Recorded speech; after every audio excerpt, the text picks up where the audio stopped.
আসসালামু আলাইকুম। আজকের রেসিপি হলো মুরগির গোশত ছোট আলু দিয়ে ভুনা। আসসালামু এখানে কড়াই বসিয়েছি। কড়াইতে আমি তেল দিয়ে নিচ্ছি। পরিমাণ মতো তেল দিয়ে নিলাম।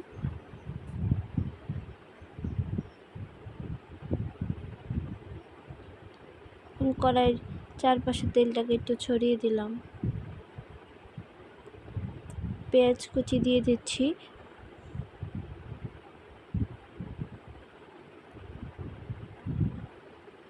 পেঁয়াজটাকে ভালোভাবে নেড়ে নিলাম।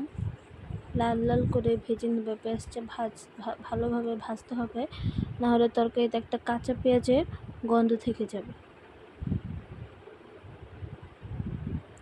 স্বাদ মতো লবণ দিয়ে নিলাম। পরিমাণ মতো হলুদের গুঁড়া, মরিচের গুঁড়া, ধনের গুঁড়া,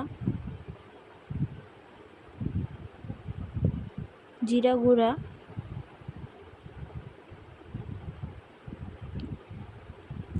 আদা বাটা, রসুন বাটা একসাথে মিক্স করা, জিরা বাটা।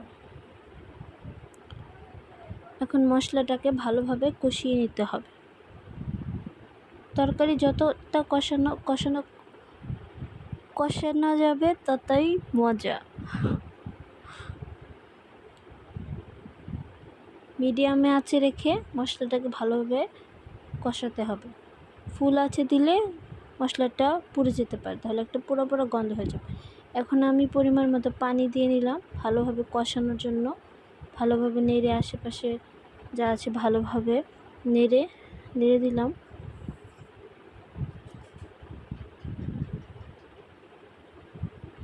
দেখতেই পাচ্ছেন তরকারি একটা সুন্দর কালার আসছে।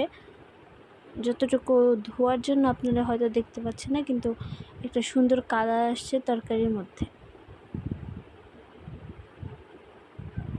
তরকারি না, সরি, মশলা কষানোর মধ্যে। ভালোভাবে নেড়ে নিচ্ছি যাতে নিচে লেগে না যায়।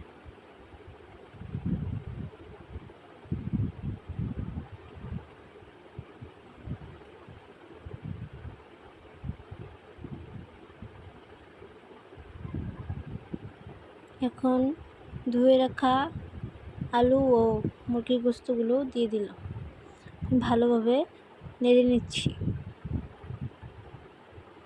যেসব বাচ্চারা মুরগি খেতে চায় না, মুরগির গোশত বা ব্রয়লার মুরগি খেতে চায় না, তাদের জন্য এটা একটা সহজ রেসিপি।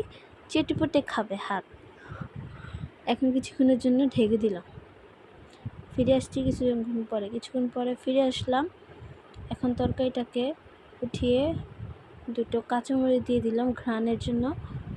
এখন ভালোভাবে নেড়ে নিচ্ছি যাতে তলায় লেগে না যায়। আলুটা সিদ্ধ হয়েছে কিনা দেখে নিলাম। কিছুটা সিদ্ধ হয়ে গেছে প্রায়।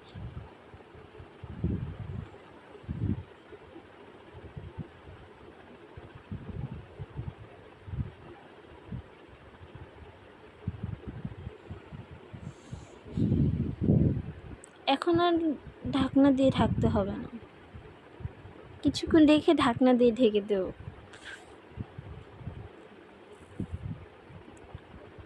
এবার ভালোভাবে নেড়ে নিচ্ছি তলায় যাতে লেগে না যায়। চুলার আঁচটা একটু হাই হিটে করে দিলাম যাতে তরকারিটা একটু ভালোভাবে হয়ে যায়। এখন আবার পরিমাণ মতো পানি দিয়ে, আপনারা যদি তরকারিটা ঝোল রাখেন তরকারিটা মজা হবে না।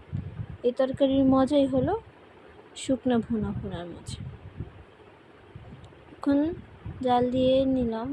ফিরে আসছি কিছুক্ষণ পরেই।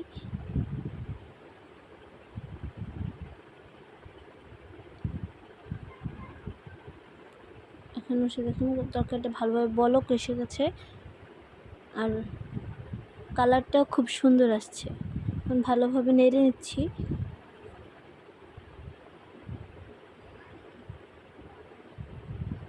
কালারটা আপনারা দেখতেই পাচ্ছেন। তরকারির তাপ একটা ভাব ধোয়ার জন্য কালারটা ভালোভাবে দেখানো যাচ্ছে না। এভাবে আপনারা ট্রাই করে দেখতে পারেন, মজা হবে।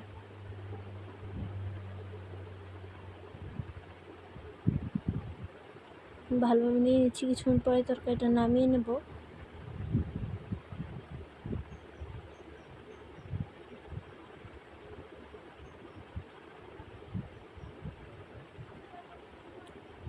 ফুল আঁচে তরকারিটা ভালোভাবে জাল দিচ্ছি। এখন 5 মিনিটের জন্য ঢেকে দিলাম। 5 মিনিট পরে এসে গেছে। এখন দেখেন সম্পূর্ণ ভুনা ভুনা টাইপের একটা তরকারি হয়েছে।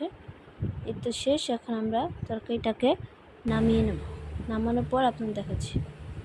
এই তো আমার তরকারি শেষ। দেখতেই পাচ্ছেন কি সুন্দর কালার এসেছে।